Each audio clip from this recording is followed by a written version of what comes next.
교통경찰입니다. 안전표지에 대한 설명으로 적절하지 않은 것은 안전표지는 주지노복규죠. 주지노복규가 되겠습니다. 보조표시, 도로 상태가 위험하거나 위험이 나왔죠. 위험은 주위 표시로 암기한다고 했습니다. 위험하니까 주의해야죠. 주인데 이것은 주위 표시로 이렇게 암기를 하면은 위험이 나오면은 주의 표시다 이렇게 기억을 할 수가 있습니다.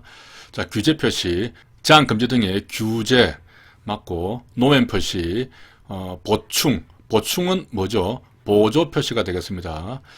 노면 표시만 시가 들어가고 나머지는 다 지로 끝나죠. 자, 지시 표시, 지시하는 경우 맞습니다. 그래서 이게 틀리고 이게 틀리게 되는 것이죠. 기역과 디귿. 6번 승용차 기준으로 제한속도 위반에 따른 범칙금과 벌점에 대한 설명으로 옳은 것은 단 어린이 보호구역, 장애인 노인 보호구역은 제외한다. 어린이 보호구역에서 속도 위반을 하게 되면 벌점을 2배로 가중하게 되죠. 그런 부분은 지금 제외하고 있습니다. 자, 제한속도 60km 초과했다. 그러면은 승용차 기준으로 12만 원이 되죠. 그리고 벌점은 60점이 되겠습니다. 40km 초과한 경우는 범칙금은 3만 원이 적어지죠. 그래서 9만 원이 되고 벌점은 절반인 30점으로 이렇게 바뀌게 됩니다. 20km 초과했다. 그러면은 범칙금은 6만 원, 벌점은 15점이 되죠. 맞는 내용이 되겠습니다. 20km 이하인 경우에는 범칙금을 6에서 3을 빼면은 3만 원이 되겠습니다. 아래에서 범칙금을 좀 더 확인해 보겠습니다. 60km 초과하면 범칙금이 12만원부터 해서 3만원짜리 이렇게 줄어들게 되죠. 그리고 벌점은 60km 초과했을 때 60점이 되겠습니다. 30, 15 벌점이 없습니다.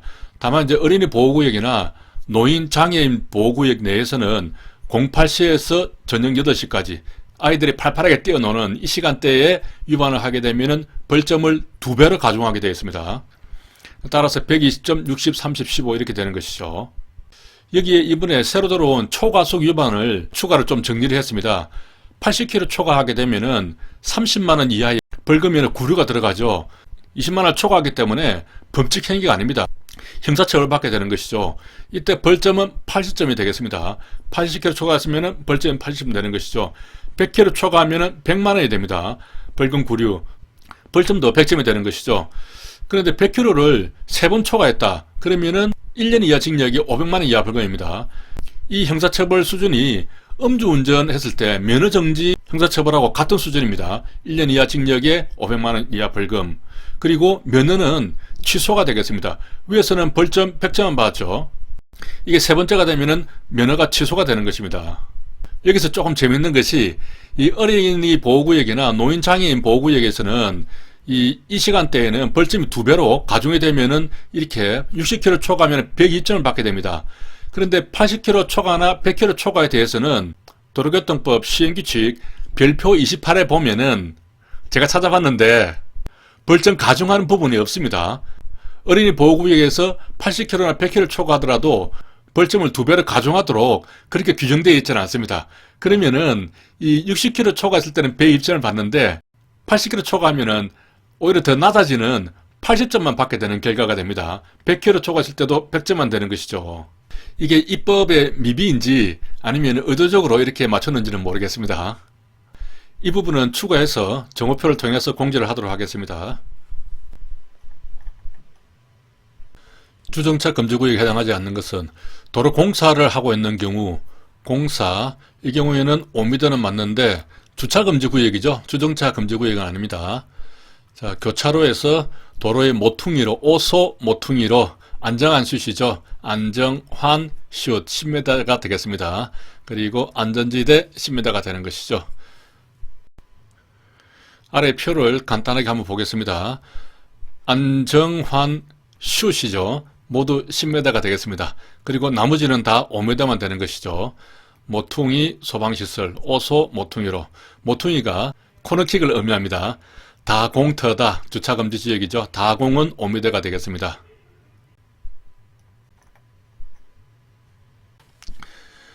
자전거와 관련된 다음 설명 중 옳은 것은 자전거의 운전자는 자전거 도로가 설치되어 있지 아니한 곳에서는 도로 우측 가장자리에 붙어야겠죠. 자전거 운전자는 길 가장자리 구역, 안전표지로 자전거 통행을 금지한 구간은 제외한다를 통행할 수 있다. 자전거 운전자는 보행자의 통행에 방해가 될 때는 서행하거나 일시 정지해야겠죠. 맞는 내용입니다. 자전거 운전자는 안전표지로 통행이 허용된 경우를 제외하고는 2대 이상이 나란히 차도로 통행해서는 안 된다. 이것을 병진 금지라고 하죠. 나란히 해서는 안 된다. 자전거 운전자가 횡단보도를 이용할 때는 내려서 끌고 가야 되는 것이죠. 서행하는 것이 아니고, 자전거 운전자는 자전거에 어린이를 태우고 운전할 때는 그 어린이에게 행안부령으로 정하는 인면보호 장구를 착용하도록 해야 된다. 동승자에게도 인명장구를 착용하도록 해야 됩니다. 자전거의 운전자는 밤에 도로를 통행할 때는 전조등 미등, 야광띠, 빨간 장치를 착용해야 된다. 맞는 내용입니다. 틀린 게 2개가 되는 것이죠. 교통법규 위반에 대해서 옳지 않은 것은 횡단보도 신호가 즉색인 상태에서, 횡단보도 신호가 즉색이면 도로나 마찬가지입니다. 횡단보도의 기능이 완전히 상실되는 것이죠. 반대 차선에 정지 중인 차량 뒤에서 보행자가 건너온다. 이런 경우는 차에 가려서 보행자가 잘 안 보이겠죠. 그런 것까지 예상을 하면서 주의 의무를 다해야 한다고 할 수는 없다. 맞는 내용이 되겠습니다. 앞차가 빗길에 미끄러져서 비정상적으로 움직일 때는 진로를 예상할 수 없겠죠. 뒤따라가는 차량의 운전자는 이런 것에 대비해서 속도를 줄여야 됩니다. 그렇게 할 주의 의무가 있다고 봐야겠죠. 교통섬이 설치되고 그 오른쪽에 직진차로에서 분리된 우회전 차로가 있다면은 그쪽을 통해서 우회전해야 됩니다. 그런데 직진 차로를 따라서 우회전했다. 이렇게 되면은 교차로 통행 방법 위반한 것으로 봐야 되는 것이죠. 운전면허를 받지 아니하고라는 그런 의미는 운전면허를 받았지만은 이후에 운전면허 효력이 정지된 경우, 이 경우가 당연히 포함된다고 할 수 없다. 맞는 내용이 되겠습니다.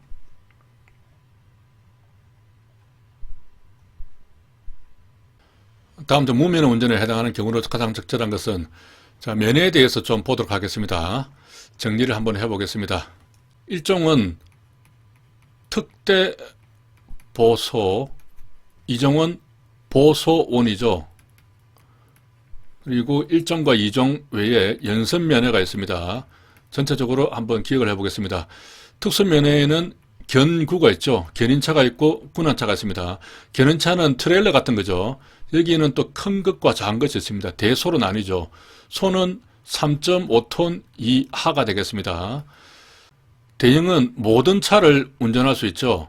다만 위에 특수면허에 나오는 견구는 할 수가 없습니다.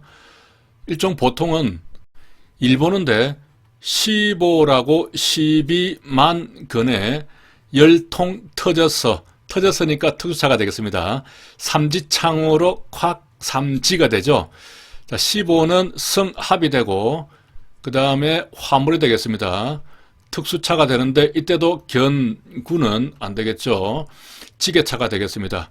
이렇게 12만 할 때 만이 나왔고 쪼르륵 3개만 미만이 되고 나머지는 모두 이하가 되겠습니다.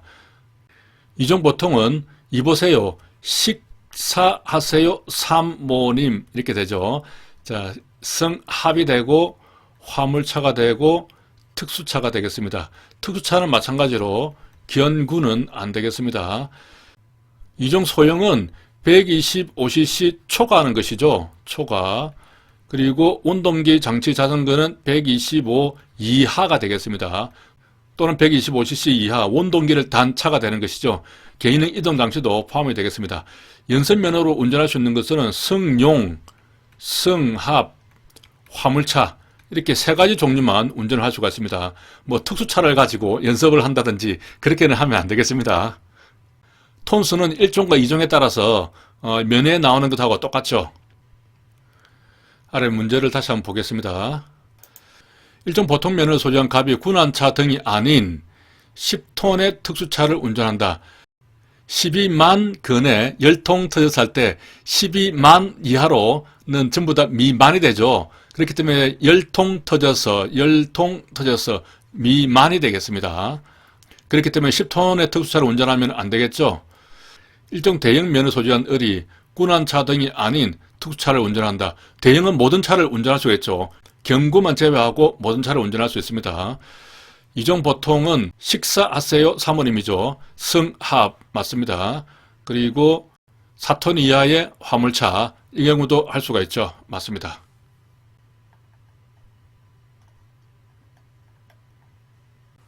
법과 규칙에 따라서 이종 보통 연습 면허만을 받은 사람이 운전할 수 있는 차량의 개수는 승차 정원 10명 이하의 승합 가능하죠. 이종 보통을 할 수 있고 3.5톤 이하의 견인형 특수 연습 면허는 승용 승합 화물차만 가능하죠.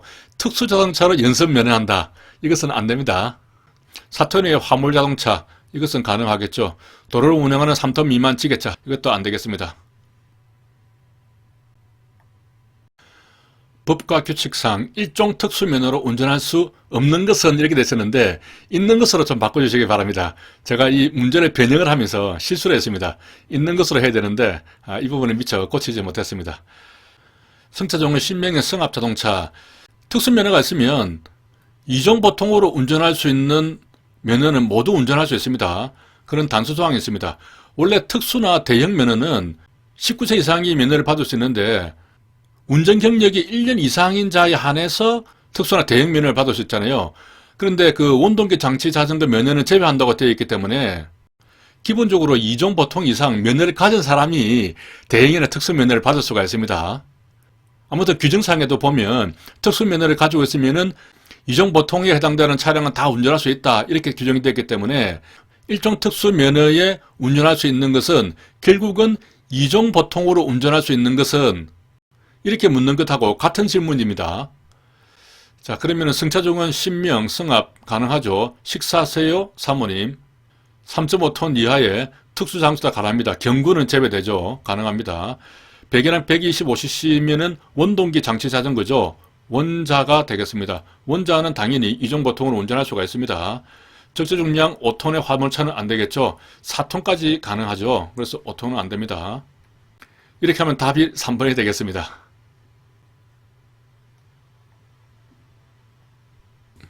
일종 보통 면허로 운전할 수 있는 것은 모두 몇 개인가?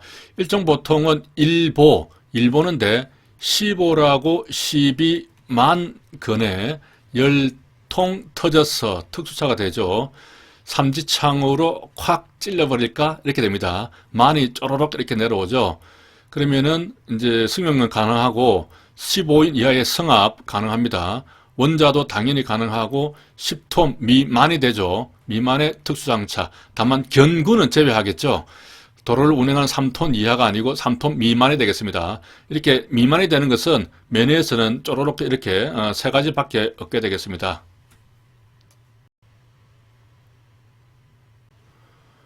운전면허 결격 사유에 대한 설명을 옳지 않은 것은 일종 대형 면허, 일종 특수 면허를 받아는 경우로 19세 미만 맞죠? 자동차, 이륜 자동차는 제외한다. 이 내용도 맞고, 운전 경험이 2년이 아니죠. 1년 미만의 사람은 받을 수 없다. 이렇게 되겠습니다.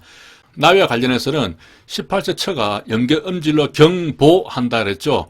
이때 보통 면허가 되고, 19세는 특대성 보유죠. 그래서 특수 대형 면허가 19세 이상이 가능하겠습니다. 자, 18세 미만, 원자인 경우는 16세 미만은 받을 수 없죠. 듣지 못하는 사람, 이런 경우도 대형과 특수만 못 받고 나머지는 다 받을 수 있습니다. 또 한쪽 눈만 보지 못하는 사람, 이런 경우에도 대형과 특수만 받지 못하고 나머지는 다 받을 수가 있게 되겠습니다. 교통상 위험과 장애를 일으킬 수 있는 정신질환자, 뇌전증 환자는 받을 수 없다. 그렇겠죠.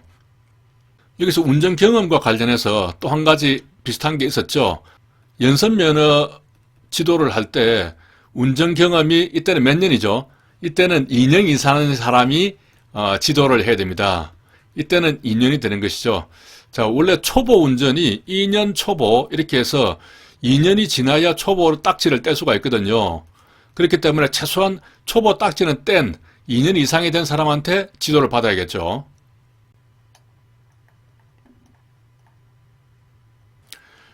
국제운전면허증에 대해서 표시가 바르게 된 것은 국제면허증으로 외국에서 발급받은 사람은 사업용 자동차를 운전할 수 없다. 맞죠? 그리고 대여 사업용 자동차를 임차하여 운전하는 경우 렌터카는 운전할 수 있겠죠. 국제운전면허증을 외국에서 발급받은 사람은 국내에 입국한 날부터 1년 동안만 그 면허증으로 운전할 수가 있죠. 이때 또 입국은 정상적으로 입국해야 됩니다. 미입국은 해당 사항이 없습니다. 국제운전 면허는 모든 국가에서, 아니죠, 서로 협약이 체결된 국가 내에서만 통용이 되겠습니다.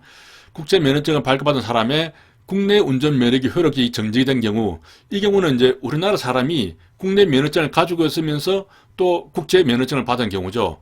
그런데 이제 국내 면허증이 효력이 정지가 되어버렸다. 그러면 당연히 그 기간 동안에 국제 면허증도 정지가 돼야지, 정지가 안 된다면은 국제 면허증으로 계속 운전을 할 수 있는 상황이 되어버리잖아요. 그러니까 그래서 말이 안 되죠. 따라서 이 내용은 맞는 내용이 되겠습니다.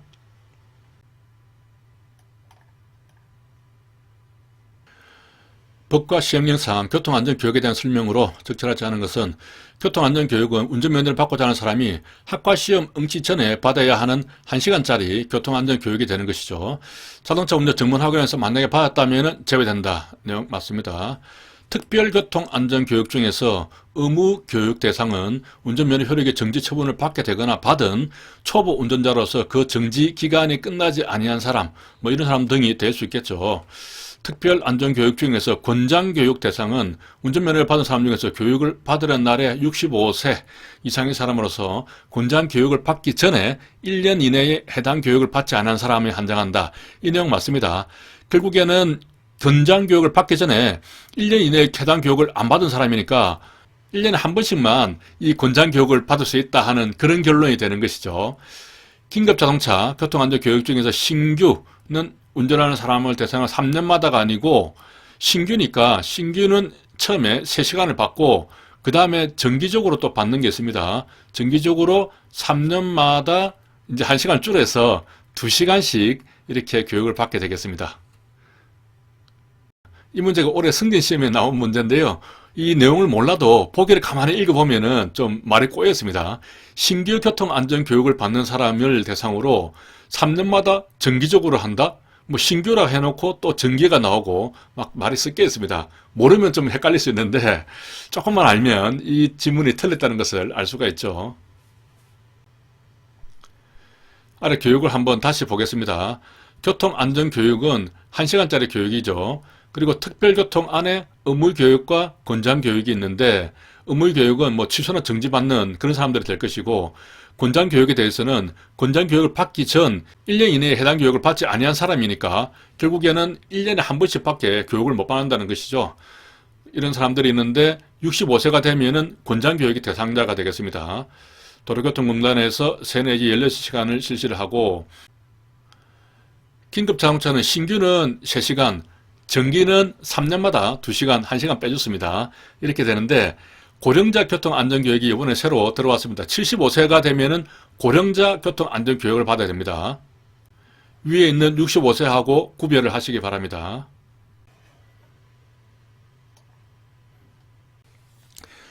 연습면허에 대해서 옳지 않은 것은, 연습면허는 면허를 받은 날부터 1년 동안 효력을 받죠. 다만 연습면허를 받은 날부터 1년 이전이라도 1종이나 2종 면허를 받았다. 그러면 그 효력을 잃게 되겠죠. 맞습니다. 시도청정은 연습면허를 발급받은 사람이 교통사고를 일으켰다. 그렇다면 바로 취소가 되어버립니다. 정지제도가 없죠. 연습면허에는 정지제도가 없습니다. 다만 연습면허를 받은 사람이 도로교통 주행을 하는 사람, 또 강사, 연습 물강도는 취소되지 않죠. 연습 물강도, 연습으로 강도를 하는 겁니다. 연습 물강도입니다. 물피 사고나 강사의 지시에 의해서 사고가 난 경우, 도로가 아닌 곳에서 운전한 경우, 이 3가지 경우는 취소가 되지 않습니다. 자, 내용을 보면은 교통사고를 일으킨 경우, 도로가 아닌 곳에서, 그 다음에 교통사고를 일으켰지만은 물피만 있었다. 이런 경우는 취소하지 않는다. 내용이 맞습니다. 연습면허를 받은 사람이 주행 연습을 할 때는 2년이 경과된 사람으로부터 지도를 받아야 되는 것이죠. 초보 딱지를 떼려면은 2년을 경과해야 되는 것이죠. 2년까지가 초보 운전자가 되겠습니다. 운전면허에 대한 설명으로 적절하지 않은 것은, 이종보통면허로 승차종은 10명으로 성합, 식사하세요 사모님이죠. 식사하세요 사모님. 전부 다 이하가 됩니다. 자, 임시운전증명. 임시운전증명은 여기에 니은을 한 개 붙여서 임신증명으로 이렇게 기억을 하라고 했습니다. 임신이 가능한 나이가 20에서 40대가 되는 것이죠. 그래서 20과 40이 나오게 되겠습니다. 원칙적으로 20일로 하되 면허 취소 정지인 경우에는 40일로 할 수가 있죠. 하지만 시도청장이 필요하다고 인정하는 경우가 아니고 서장이 되겠습니다. 유일하게 면허와 관련해서 서장에 등장하는 부분이 되겠습니다. 이 경우에는 1회 안에서 20일을 더 연장할 수 있습니다. 그러면은 20일인 경우에는 총 40일이 되고 40일인 경우에는 60일까지 연장을 할 수가 있죠. 원래 임시운전 증명서는 시도청장이 발급을 합니다. 하지만 연장에 대해서만 서장이 연장을 해줄 수 있는 것이죠. 일종 특수면허 중에 소형 면허를 가지고 3.5톤 이하에 대한 견인형 특수자동차를 운전할 수 있다. 맞죠? 국제운전면허증을 받은 사람은 정상적으로 입국한 날부터 1년 동안만 할 수가 있겠습니다. 맞습니다. 운전면허와 관련해서 괄호안의 숫자를 모두 더한 값은 원자를 제외하고 면허를 받을 수 없다. 18세가 되겠죠. 특대에 대해서는 19세가 되고 원자는 16세가 되겠습니다. 운전면허를 받은 사람은 시험에 응시하기 전 노화 안전운전에 관한 사항 초고령자 교육이 되죠. 이 경우는 75세가 되겠습니다. 권장교육은 65세가 되는 경우죠. 연습면허는 받은 날부터 1년 동안 효력이 있고 운전면허를 부정행위를 했다, 무효가 처리됐다. 그 경우에는 운전면허 부정에 대해서는 범죄인데 2년이 되겠습니다. 경찰 채용시험에서 부정행위가 있었다. 그러면은 몇 년이죠? 그때는 오랫동안 제재가 됩니다. 그때는 5년이 되고 이때 운전면허 시험 부정행위는 2년간만 결격 사유가 되겠습니다. 시행규칙 별표 28 운전면허 취소 정지 처분 기준에 대해서 옳은 것은 이 감경 기준에 대해서는 이렇게 암기를 했습니다. 생모 3년 동안 도표를 그렸죠. 상당히 잘 했습니다. 그런데 망년은 숫자법으로 5년이 되죠. 망년에 가서 인 3주 먹고 0.1초 만에 인사불성이 되어버렸죠. 인사불성이 되어버렸습니다. 이때 인사는 이제 음주 인사가 되는 것이죠. 5년 내에 인피 3번, 또 5년 내에 음주 운전을 했다. 영지미를 초과했다. 음주로 인사사고를 냈다. 그리고 음주 측정에 불응을 했다거나 도주를 했다거나 단속 공무원을 폭행을 했다거나 이런 경우입니다. 이런 경우는 도저히 감경을 해줄 수 없는 것이죠. 해줄 수 있는 경우가 총 5가지가 있죠. 위에서 이걸 보면은 생계에 중요한 수단이 된다. 모범 운전자로서 3년 동안 봉사활동에 종사하고 있다.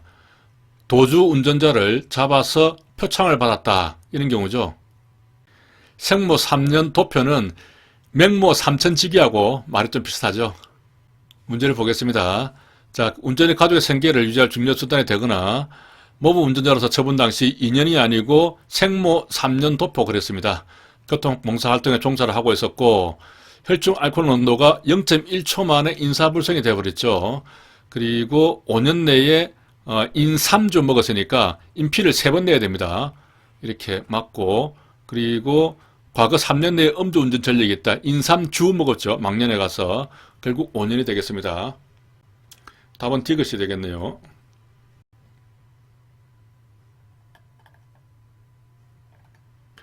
운전면허 시험의 응시 제한 기간, 면허 결격 사유를 물어보는 것이죠. 이 문제는 제가 기본서 강의할 때 예시 문제를 한번 다룬 적이 있습니다. 한 번 더 계산해 보겠습니다. 아두스 계산법으로 처리하면 되죠. 과로 운전 1년 플러스 교통사고 야기 후 구조처 없이 도주를 했다. 인피도주 사악한 년이죠. 4가 되겠습니다. 1 플러스 4는 5년이 되죠. 3번 이상 음주운전 3이 나왔으니까 1회 음주운전 1년 면허가 취소됐다. 그러면은 1 플러스 1이니까 2년. 다른 사람의 자동차를 훔치거나 빼앗은 사람이 범죄죠. 범죄는 2년이 됩니다. 플러스 무면허 운전이니까 1년이 되겠죠. 총 3년이 되겠습니다. 2회 이상 2회가 나왔으니까 1. 공동위험행위 1. 그렇다면은 1 플러스 1이니까 2년. 운전면허 효력 정지 기간 중에서 가름한 증명서를 발급한 사실이 드러나 부정 발급받은 것이죠. 부정 발급받은 것은 범죄 행위이기 때문에 2년이 되죠. 네, 2년이 되겠습니다.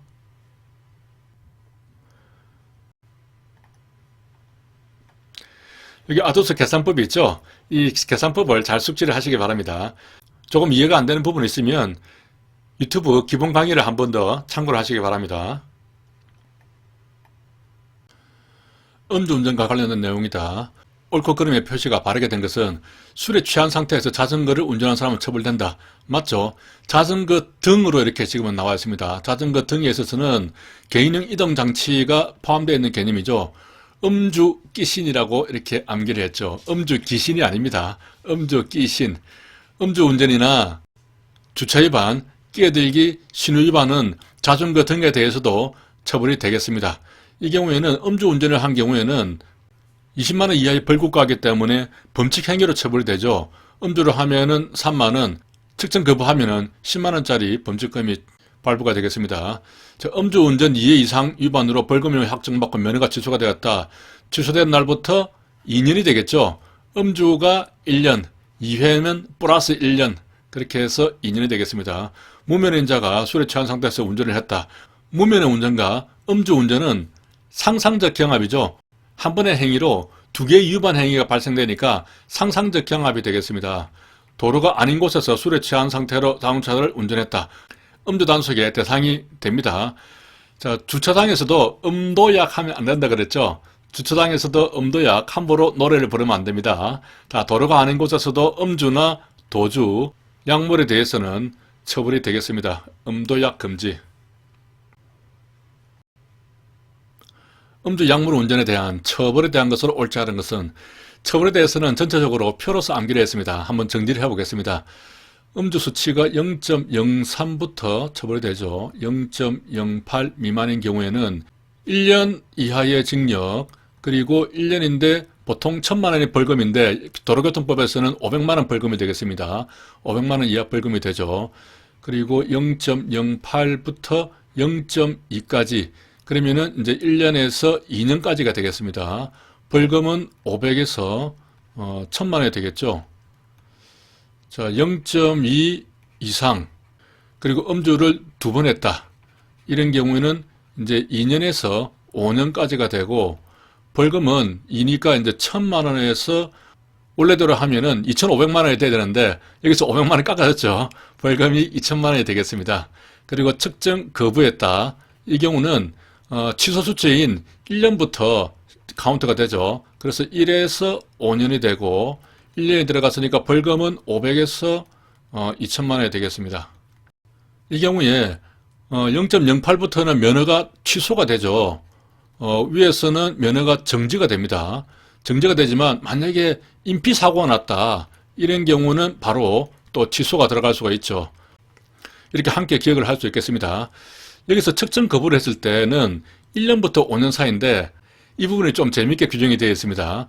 만약에 0.2를 초과한 것 같다. 내가 술을 먹었는데 많이 먹어서 음주 수치가 0.2 이상 나올 것 같다. 그러면은 음주 측정을 하면 제가 2에서 5년 사이에 징역형을 받게 되잖아요. 벌금도 1,000에서 2,000이 되는데 이 경우에 만약에 내가 측정 거부를 해버리면은 1에서 5년 사이가 되고 벌금은 500에서 2,000이 됩니다. 이론적으로는 더 낮게 되는 것이죠. 내가 술을 많이 먹어서 0.2 이상이 나올 것 같으면은 차라리 측정 거부하는 것이 나한테 더 유리할 수도 있다는 그런 결론이 됩니다.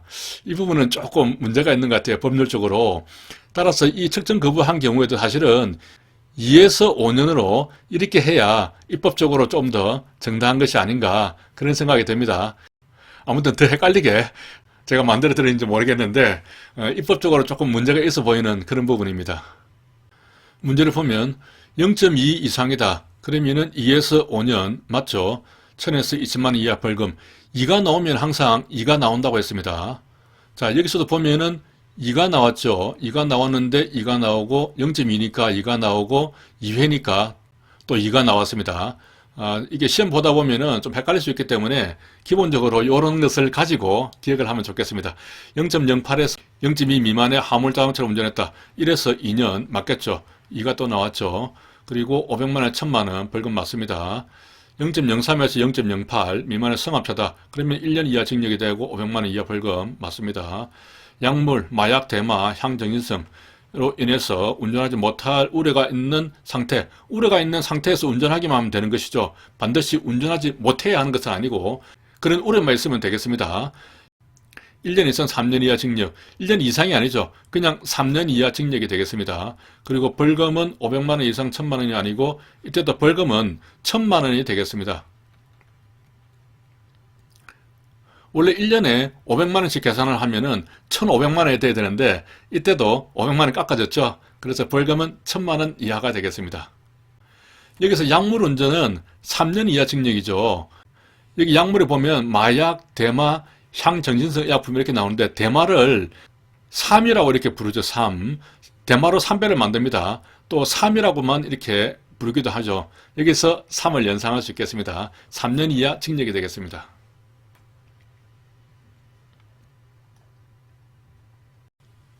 술에 취한 상태에서 운전금지, 음주운전이 되겠죠. 처벌 기준으로 적절하지 않은 것은 알코올 농도 0.08에서 0.2 미만이다. 그러면 1에서 2년인데 벌금형은 1년이면 500만 원이고 2년이면 1,000만 원이 되는 것이죠. 이 문제를 제가 변형을 했습니다. 법률이 변경이 됐기 때문에 변경된 법률에 맞춰서 제가 문제를 바꾸면서 미처 이 부분을 바꾸지를 못했습니다. 그래서 이렇게 수정을 해주면은 이 지문이 맞는 지문이 되겠죠. 이렇게 좀 수정을 해주시기 바랍니다. 정호를 통해서 공지를 별도로 하겠습니다. 술에 취한 상태에 있다고 인정할 만한 상당한 이유가 있는 사람으로서 호흡 측정에 응하지 않은 사람은 측정 거부에 해당되는 것이죠. 그러면은 1에서 5년이죠. 2에서 5년이 아닙니다. 이렇게 500만 원 이상 2천만 원 이하의 벌금에 처할 수 있게 되고 2회 이상 위반했다. 그러면은 2년 이상 5년 이하죠. 2가 나오면 항상 2가 따라 나와야 됩니다. 벌금은 1,000만 원에서 2천만 원 맞고요. 0.2 이상이면은 2년에서 5년, 여기서는 맞게 나왔죠. 2가 나왔으니까 또 2가 나왔습니다. 1,000만 원 이상, 2천만 원 이하 벌금을 처한다. 이 말은 맞겠습니다.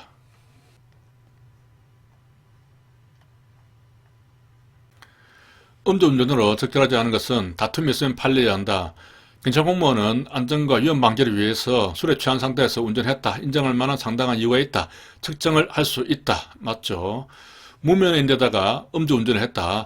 그렇다면 무면허와 음주는 한 번의 행위로 두 개의 위반 상황이 되기 때문에 상상적 경합관계가 되겠죠.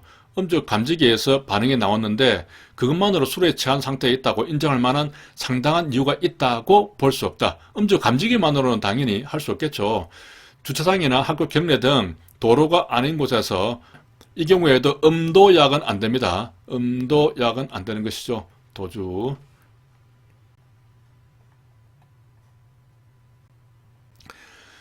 측정 거부에 해당되는 것은 경찰공무원이 음주 여부나 주차 정도 확인하기 위해서 측정기에 측정 사전 절차로서 감지기에 의해서 요구를 할 때 그 감지기에 대해서 명시적으로 불응을 했다. 감지기에 대해서 계속 명시적으로 불응을 하더라도 이런 경우에는 측정 거부로 해당이 됩니다.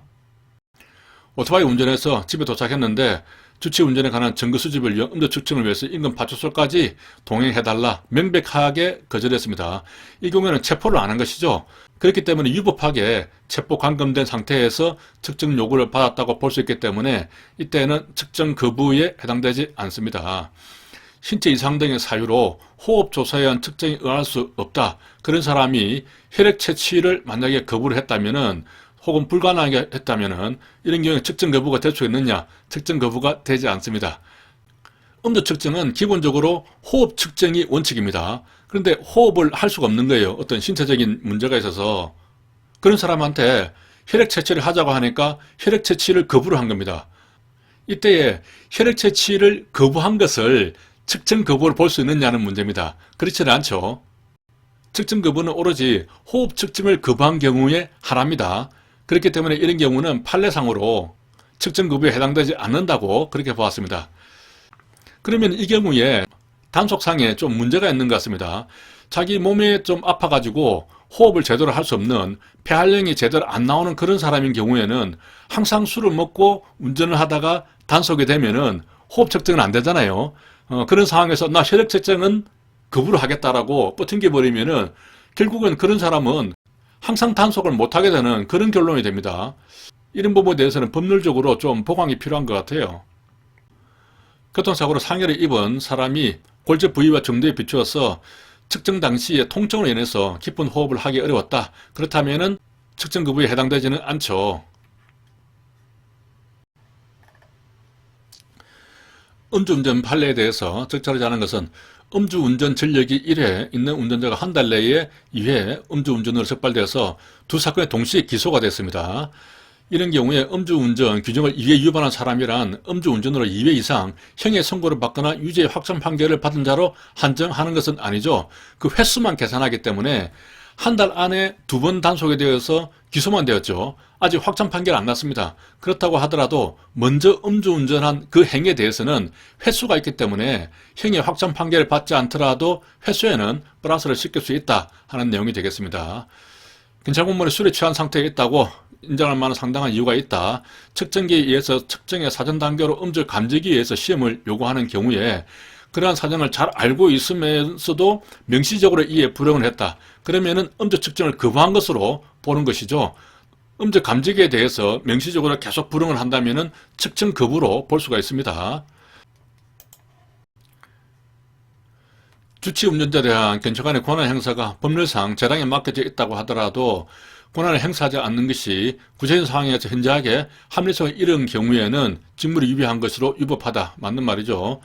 음주운전으로 적발된 주치 운전자가 도로 밖으로 차량을 이동하겠다며 보관 중에 열쇠를 받아서 몰래 가지고 가다가 사고가 났다. 그러면은 주의 의무를 게을리한 경찰관의 직무상 의무 위반에 의한 국가배상 책임이 인정됩니다.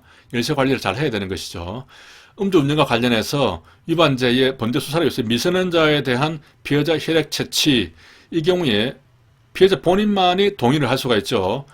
법정 대리인이 동의할 수는 없다. 맞는 내용이 되겠습니다.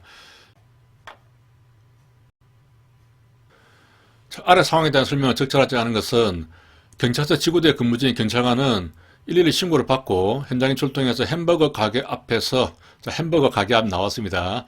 사례가 있죠. 시동을 켠 채로 정차를 해서 운전석에 잠들어 있는 사람을 발견하고 술 냄새가 나고 이렇게 해서 술에 취한 것으로 보여서 순찰차 뒷차례 태운 후에 지구대에 데려왔습니다. 이 경우는 이제 보호 조치를 한 것이죠. 이후에 좀 정신을 차려지니까 측정 요구를 하니까 불응을 했다. 이 경우는 측정 거부로 볼 수 있겠습니다. 경제법에 따른 보호 조치 대상자로 판단했다. 맞는 것이죠. 음주 측정을 요구한 시점에 보호 조치는 종료된 것이 아닙니다. 그 보호 조치에 기해서 적법한 보호 조치라면은 거기에 기해서 음주 측정으로 나아갈 수가 있습니다.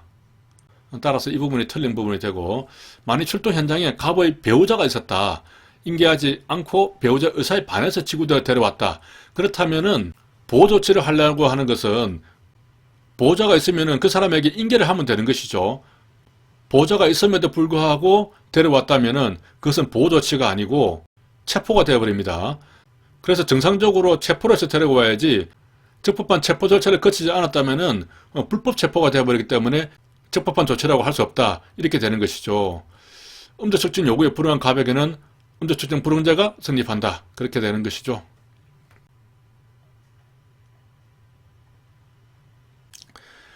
다음 상황에 대한 설명으로 적절하지 않은 것은, 자, 이게 올해 체험시험에서 나온 문제인데 방금 봤던 그 판례하고 아주 유사한 판례가 되겠습니다.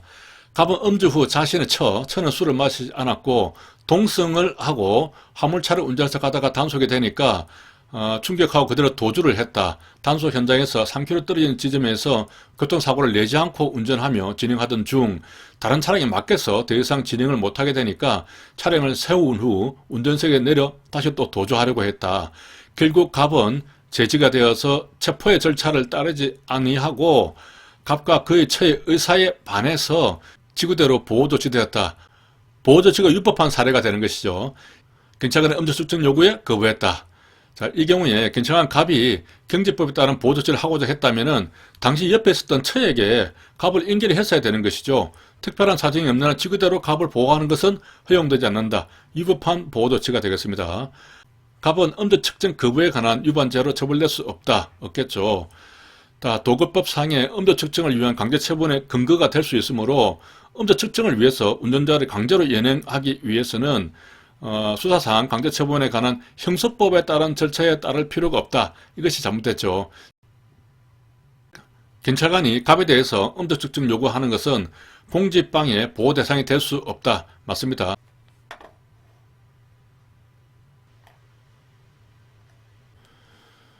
음주 단속과 처벌에 있어서 옳지 않은 것은 자전거 음주운전도 처벌 대상이다. 맞죠? 자전거 등에 대해서는 20만원 이하의 벌금과에 처하게 되는데 음주는 3만원, 측정 거부는 10만원짜리 범칙금을 물게 되겠습니다. 취중의 경운기 트랙터, 이것은 농기계죠. 농기계 운전은 음주운전에 해당되지 않는다. 막걸리 한 잔 먹고 트랙터 몰아도 상관이 없다. 음주 측정력 불 때는 한 번에 한 개를 사용하는 것이지 한 사람에게 한 개를 주는 것이 아닙니다. 그러면 여러 번 불 수 있잖아요. 그렇게 하는 것이 아닙니다. 주차장이나 학교 경내 등 도로가 아닌 곳에서도 음도약에 대해서는 처벌할 수가 있죠. 음도약에 대해서는 처벌할 수 있다. 음주운전을 하다가 교통사고로 사람을 죽거나 다치게 한 때 인피사고가 난 것이죠. 운전면허를 취소한다. 맞죠? 음주운전은 그 정지치수가 있고 취소치수가 있죠. 정지치수에 해당되더라도 만약에 인피가 이렇게 결부가 되어버리면은 바로 취소가 됩니다. 자, 피고인의 음주와 그것을 목격한 참고인이 있는 상태에서 끝나고 5시간 후에 집에서 자고 있었다. 연행해서 측정을 요구했다. 이 경우에는 측정 불응자가 성립하게 되겠습니다. 자, 교특법 처벌 특례에 해당되지 않는 것은 일시정지를 내용을 하는 안전표지가 나왔죠. 그렇다면 해당되고 교차로 통행 방법은 해당 사항 없고 고속도로에서 앞지르기 방법 위반 고압방해 되는 것이죠. 고압방해 해당됩니다.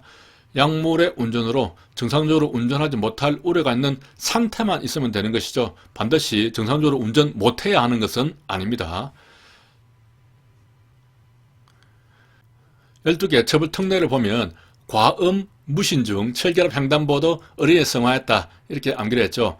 과속은 20km 초과고 음주뿐만 아니라 약물로 해당되죠. 무면허인 경우에는 이런 경우인데 국제운전면허증을 소지하지 않고 운전한 경우도 12개 특례사항에 해당이 됩니다. 신호지시 위반에는 교통정지하고 있는 경찰관의 신호를 위반했다. 이 경우도 포함이 되고 또 유도표시, 안전표지가 있어야 되는 것이죠. 통행금지는 일시정지에 안전표지가 있어야 됩니다.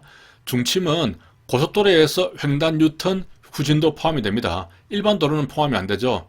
앞지르기는 시기, 장소, 방법 위반이 되겠습니다. 앞시장 방해됩니다. 그리고 끼어들기 위반입니다. 앞시장 방기가 되는 것이죠. 고속도로에서는 앞지르기 방법 위반 요것만 들어가 있습니다. 그래서 고압방해 됩니다. 12개 상황은 이 12개도 잘 알아야 되지만 그 구체적인 내용도 좀 이렇게 알아둬야 합니다.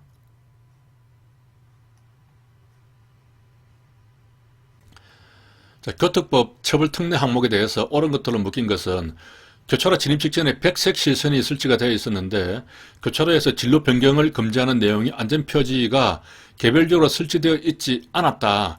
그렇다면은 특례법상에 안전표지가 표시하는 지시를 위반한 경우에 해당되지 않겠죠. 안전표시가 없었잖아요. 백색 실선이 있었다고 하더라도 안전표지가 없었기 때문에 쉽게 특례 위반은 안됩니다.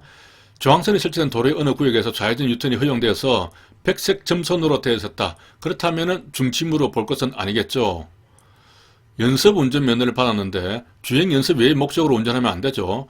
이런 경우에 이것을 위반했다. 그렇다고 하더라도 무면허 운전으로 볼 수는 없죠. 준주사항 위반했기 때문에 연습면허를 취소를 할 수 있을지 몰라도 최소한 무면허 운전으로 볼 수는 없다는 겁니다. 화물 적재함에서 작업받은 피해자가 차에서 내린 것을 확인하지 않고 출발을 해서 떨어져서 다치게 되었는데 승객의 추락 방지 의무 위반을 한 것이냐? 화물차에서 작업을 하던 사람이기 때문에 이 사람을 승객으로 볼 수는 없겠죠. 그렇기 때문에 해당되지 않는다. 맞습니다.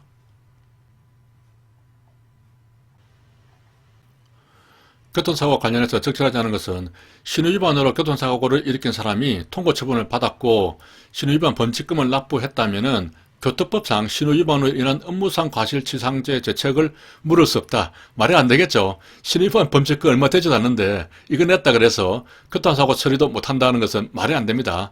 그리고 법적으로도 이 신호위반 범칙금을 내는 것과 교통사고 난 것은 서로 다른 종류이기 때문에 당연히 죄책을 물을 수가 있게 되겠습니다. 교차로 횡단보도가 연접에 설치되어 있고 차량용 신호기는 교차로에만 설치가 되어 있었다. 교차로 신호등이 적색이고 교차로에 연접한 횡단보도가 녹색이다. 그런 경우에 운전자가 횡단보도 앞에서 정지하지 않고 우회전을 하다가 사고가 났다면 이 경우는 신호위반에 해당이 되죠. 이거는 제가 그 기본서 강의를 할 때 사진을 이용해서 설명을 드린 바가 있습니다. 다시 한번 간단하게 설명을 드리면은 그때 사진에서 이런 모양이었죠. 여기에 횡단보도가 있습니다. 그리고 여기 중앙선이 있고 정지선이 있겠죠. 여기에 차량 신호등이 있고 여기도 차량 신호등이 있습니다. 자, 여기서 이제 빨간불이 들어온 것이죠. 그러면은 진행하는 차는 빨간불이면은 보행자 신호등에서 만약에 녹색이다. 그러면은 이 정지선에 정지를 해야 되는 것이죠. 이렇게 정지를 해야 됩니다. 그런데 정지하지 않고 보행자 신호가 녹색임에도 이렇게 우회전을 하다가 직진하는 차하고 접촉이 나버리면은 이때는 신호 위반이 된다는 겁니다. 여기에 이 적색 신호는 횡단보도 앞에서 정지할 의무까지 함께 부과를 한 것입니다. 판례가 그렇게 해석을 하고 있는 것이죠. 그렇기 때문에 여기에 정지하지 않고 진행을 했기 때문에 이것은 신호 위반이 되는 것이지 보행자 보호 의무 위반이라든가 혹은 안전 의무 위반이라든가 그런 것이 아닙니다. 이 신호를 위반한 신호 위반이 되는 것이죠. 그런데 만약에 녹색이 아니고 빨간불이었다. 빨간불이었으면은 이제 횡단보도의 기능은 완전히 없는 것이죠. 이때에 이렇게 우회전을 하다가 접촉이 나면은 비록 여기서 빨간불이었다 하더라도 원칙적으로 진행하는 차량에 방해를 주지 않는다면은 빨간불이라도 우회전을 할 수 있잖아요. 그렇기 때문에 이 경우는 신호 위반이 아니고 안전의무 불이행, 안전의무 위반이 되는 것입니다. 따라서 결론적으로 여기 있는 이 차가 신호 위반이 되느냐, 안전의무 불이행이 되느냐는 여기에 이 횡단보도상에 등이 녹색이냐, 적색이냐에 따라서 결정이 되는 것이죠. 그리고 이 판례하고 조금 혼돈해서는 안 되는 것이 원칙적으로 차량은 차량 신호만 보면 되거든요. 만약에 교차로에서 이 차량 신호등이 없고 횡단보도에 있는 이 횡단보도 신호등만 있단 말이죠. 그렇다면 이 차량은 이 횡단보도 신호등을 원칙적으로는 따를 필요는 없죠. 하지만 진행하다가 횡단보도 녹색에서 보행자를 쳤다면은 그것은 신호 위반은 아니고 횡단보도에 대한 보행자 보호 의무 위반이 되겠죠. 판례에 보면은 차량 운전자는 차량 신호등만 보면 되지 보행 신호등은 차량 운전자에 대한 신호가 아니다 하는 그런 판례가 있습니다. 그 판례하고 이 내용하고 좀 혼돈이 되거나 그렇게 하면 안 되겠습니다. 이 경우에 있어서는 앞에 차량 신호등이 빨간불이었고 이것은 횡단보도 앞에 정지선에 정지할 의무까지 부과를 하는 것이기 때문에 이 차량은 신호 위반이 되는 것이죠. 보행자 보호 의무 위반이라든가 뭐 그런 것이 되는 것이 아닙니다. 특가법에 의한 도주 차량에 대한 가중처벌과 관련해서 차의 교통으로 인한 업무상 과실치사상은 도로교통법이 정한 도로에서의 사고에 제한되지 않는다. 맞는 말이죠. 차의 교통으로 인한 사고만 나면 되는 것입니다. 반드시 도로에서 나야 된다 하는 그런 규정이 없기 때문에 아무튼 사고가 나면은 다 사고 처리되는 것이지 도로가 아니라고 해서 사고 처리 안 되고 그런 내용은 아니겠습니다.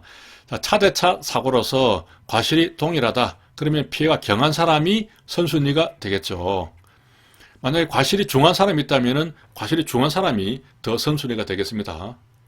그리고 차하고 보행자하고 사고가 났다. 그러면 차의 운전자가 또 선순위가 되는 것이죠. 여기까지 하겠습니다. 수고하셨습니다.